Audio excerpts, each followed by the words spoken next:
نادية برهان عايشة في اسكندرية، بتستعد لفرحها على خطيبها اللي بتحبه جدا.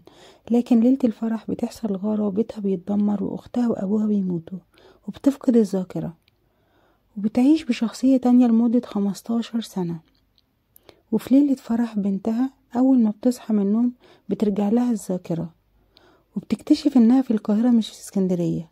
والمفاجأة بقى ان البنت دي مش بنتها، دي بنت اختها، وجوزها شاكر ده جوز اختها فوزية مش جوزها.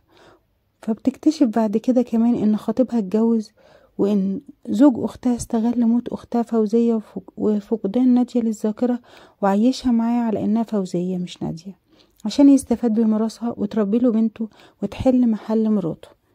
لكن نادية اول ما بتكتشف الحقيقة بتحاول تقول لكل الناس انها نادية، لكن الكل بيتهمها بالجنون. بتتقابل مع الدكتور مجدي وبتحكي له وبتقول له ان هو يساعدها. الدكتور مجدي بيساعدها وبتكتشف الحقيقة، وبتعاني طول الفيلم لغاية ما تثبت فعلا ان هي نادية مش فوزية.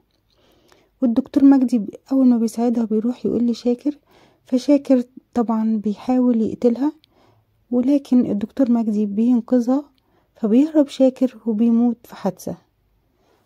طبعا الدكتور مجدي بيقول لها ان هو اخيرا هتقدر تثبت للعالم كله انها نادية، لكن المفاجأة انها بتقوله لا انا فوزية.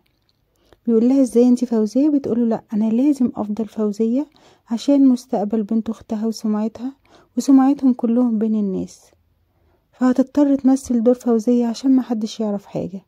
الدكتور مجدي بيقول لها انه كفاية ان هو عارف انها نادية، وبيخلص الفيلم وهم مع بعض.